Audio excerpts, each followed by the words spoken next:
Hey K2, it's Miss Jameson with another read aloud for you today. Before we get started though, I want to ask you a few questions to help start our brains thinking about what we will read today. So, have you ever felt like someone doesn't really care about you? Or like someone doesn't really see you? How does that feel? Not so good, huh? So, today this book is about kindness and how kindness can change how somebody feels. In this book, a new girl, Maya, comes to a new school, and Chloe is a girl in the class, and she and the other kids in the class are not kind to Maya, and they don't include her. It's not really clear why they do that, so maybe that's one thing we can think about.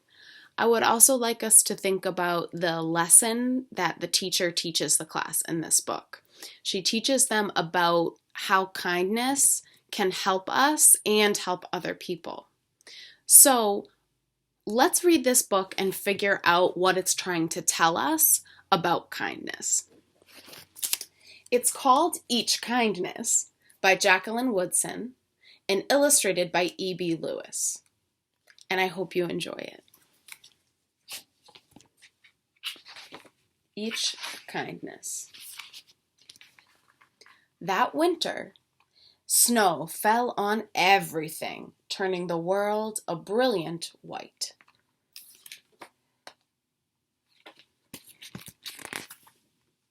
One morning, as we settled into our seats, the classroom door opened and the principal came in. She had a girl with her, and she said to us, "This is Maya."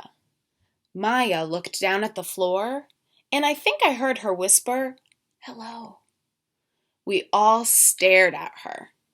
Her coat was open, and the clothes beneath it looked old and ragged.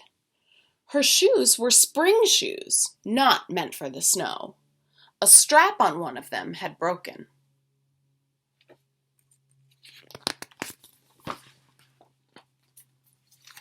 Our teacher, Miss Albert, said, "Say good morning to our new student." But most of us were silent. I wonder why. The only empty seat was next to me, and that's where our teacher put Maya.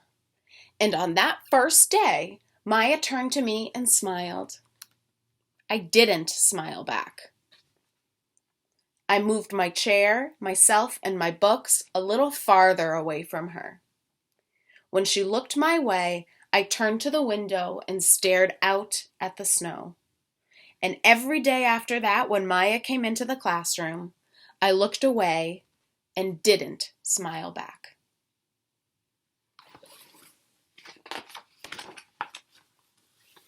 My best friends that year were Kendra and Sophie. At lunchtime, we walked around the schoolyard, our fingers laced together, whispering secrets into each other's ears. There they are. One day, while we were near the slide, Maya came over to us. She held open her hand to show the shiny jacks and the tiny red ball she'd gotten for her birthday. "It's a high bouncer," she said, but none of us wanted to play. So Maya played a game against herself.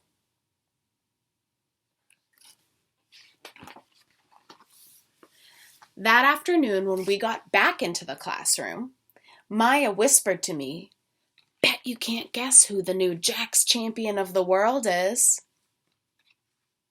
Behind me, Andrew whispered, "Chloe's got a new friend. Chloe's got a new friend." "She's not my friend," I whispered back.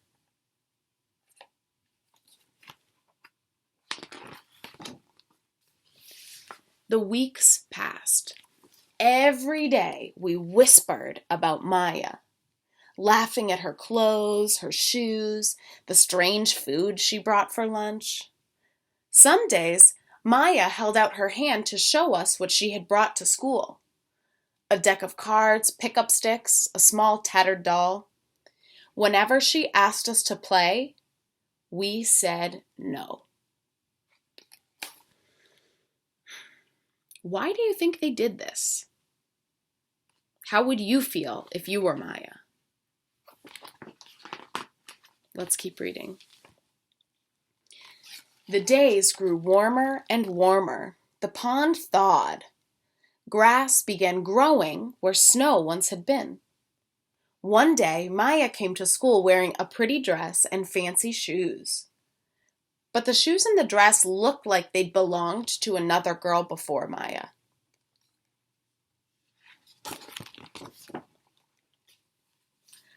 I have a new name for her, Kendra whispered.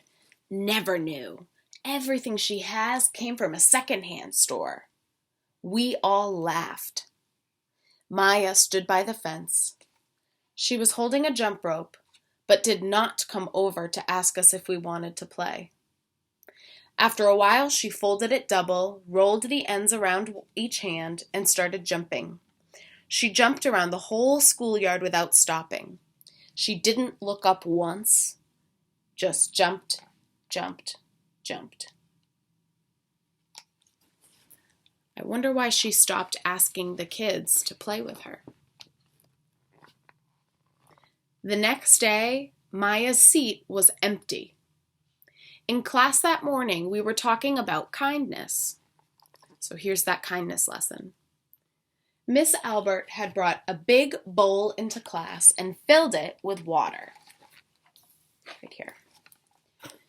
We all gathered around her desk and watched her drop a small stone into it. Tiny waves rippled out away from the stone. This is what kindness does, Miss Albert said. Each little thing we do goes out like a ripple into the world.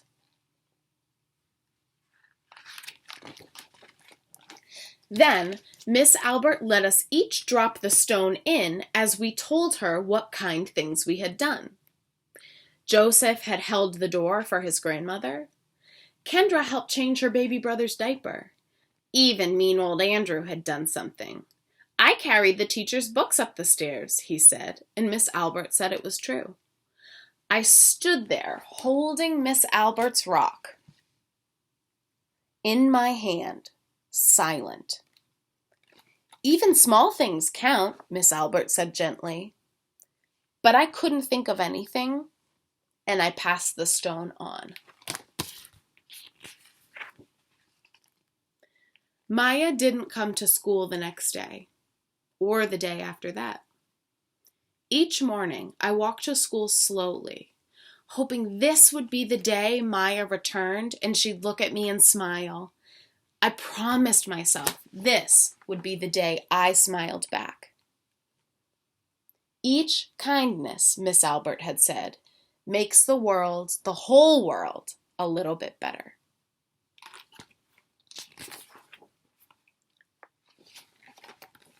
But Maya's seat remained empty. And one day, Miss Albert announced to the class that Maya wouldn't be coming back. Her family had to move away, Miss Albert said. Then she told us to take out our notebooks because it was time for spelling. That afternoon, I walked home alone. When I reached the pond, my throat filled with all the things I wished I had said to Maya, each kindness I had never shown. I threw small stones into the water, over and over, watching the way the water rippled out and away, like each kindness done and not done, like every girl somewhere holding a small gift out to someone, and that someone turning away from it.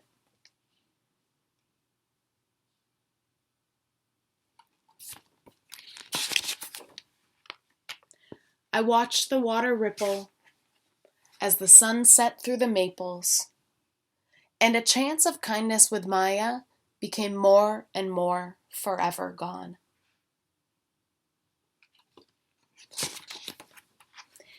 And that's the end of the story. Did this book have a happy ending? Why do you think? What was the lesson that Chloe learned? You can pause the video now and talk about it with anybody who's around you, or you can just think about it. And when you're done talking, you can press play again to hear what I think about it. So, I hope you did some good thinking about what Chloe learned in this book. I think this book had no happy ending because if you wait for someone else to be the first one to do something kind, sometimes you miss your chance. Some people in the world who are mean or think they're better than other people don't ever learn this lesson. But you are so lucky because you get to choose kindness. Like Miss Albert said in the book, each kindness makes the whole world a better place. You and your choices matter. You are beautiful, smart, and loved. And you can be someone who chooses kindness. If each one of us does that, we can change the whole world, one little act of kindness at a time. I love you so much, and I hope this book gave you a lot to think about.